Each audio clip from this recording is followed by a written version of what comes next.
egg biryani with my homemade biryani masala. Let me show you how I prepared it.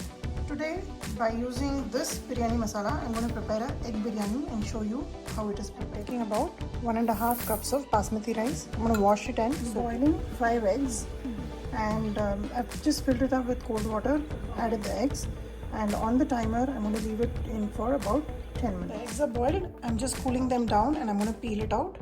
Here I have 1 small onion and 1 large onion. I'm going to slice them up nice and thin. I've taken about 6 Thai chilies. These are very spicy, and you just coat them on this side. Don't cut them all the way out, otherwise the biryani will become very spicy. I have a handful of mint, a handful of coriander which I've cut, and the eggs are ready.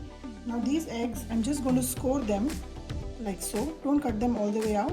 This is just so that the spices will be well absorbed in the eggs. These, I'm going to use some ginger garlic paste. This is just ready made. And now let's get on to making the biryani. I have added about 1/4 cup of oil. This is sunflower oil, that's what I'm using right now, and about 1 tablespoon of ghee. It would be about 4 tablespoons of oil if you calculate. For tadka, I have 2 bay leaf, 2 pieces of cinnamon, 1 star anise, about 4 to 5 cloves, 1 teaspoon each of cumin seeds and fennel seeds, all of which goes in here. Make sure the oil is never very hot so that the spices have a time to roast and give away its flavor. Spices were roasted. I have added the onions and green chili. Here goes about 2 teaspoons of salt. This will help the onions cook and also become nice and soft. So mix it well and cook it on a medium flame. Onions are cooking well. They have become nice and soft. Here I am adding about 3 tablespoons full of ginger garlic. I'll add half the coriander and half of the mint so that it flavors this masala very well. Now mix all this and allow this to cook. I've added 2 teaspoons of red chili powder, and that will give good color and flavor. For the spice, we have added the Thai chilies. So mix this well. Now to this masala, add 1 full teaspoon of the biryani masala we just prepared and mix it. We'll add biryani masala twice.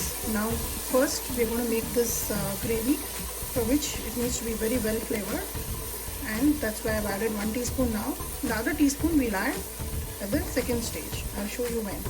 So mix this well. Add the tomatoes and cook it down till the tomatoes are nice and soft.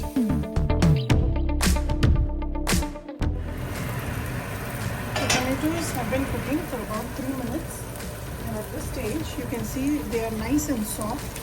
It's very important to cook down the tomatoes because only then you'll get the good gravy for this biryani. Make sure the oil is separating and the tomatoes are nice and mushy. Now add about half a cup of whole milk yogurt or any thick yogurt that you have and mix it well in this gravy. Now you may ask why tomatoes and yogurt. Well, the taste is unbelievable and you'll have to give it a try to know this. So mix it well. Again, cook it under the lid till the oil separates.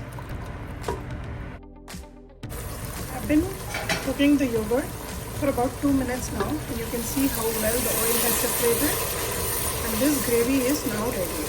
Now at this stage, I'm going to add half a teaspoon extra of the garam masala, and this is because we are adding eggs. If you're not adding any eggs, you don't need to add this. This will add extra flavor. Now here I have measured 1.5 cups of water. I took 1.5 cups of rice. I'm taking same amount of water. There is enough liquid in this gravy so that you don't need to add any more. Usually for basmati rice, it's 1:1.5 water. There is enough water here, so I'm not doubling it up. Add 1.5 cups of water here. Allow this to come to a rolling boil. The water is coming to a rolling boil. Add the eggs in this gravy so that it can start absorbing all the flavors. Add a little bit of coriander a little bit of mint. I'm reserving a little bit for the garnish. And along with this, I have drained out the rice from the water and I'm going to add it right there. Now, because the basmati rice is already soaked, try not to mix it too much, otherwise it will break. So just gently spread it around, and if you're comfortable, just use the vessel and mix it around.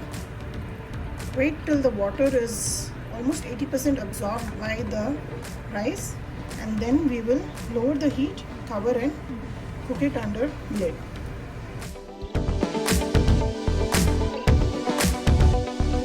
Notice that the rice is almost absorbed the water. It's almost about 70% done. The water is evaporated, the rice is blooming well.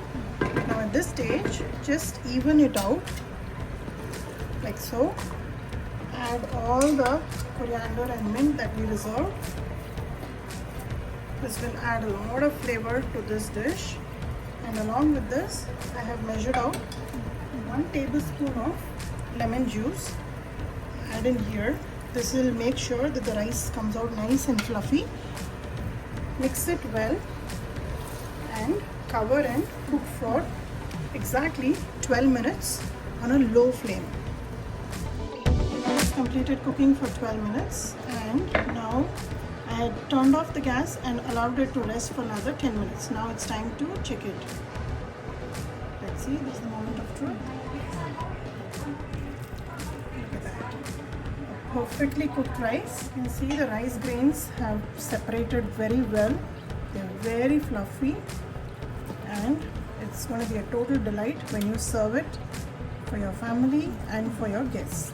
So give this recipe a try, like and subscribe my channel, and let me know how the egg biryani turned out for you. And don't forget to try the biryani masala. Serve the egg biryani. You can see how fluffy the rice is. Perfect weekday or weekend lunch.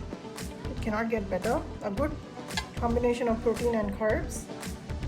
Serve it along with some onion and cucumber raita, and some chips on the side. Enjoy this lunch. Prepare an egg biryani and let me know how this turned out for you.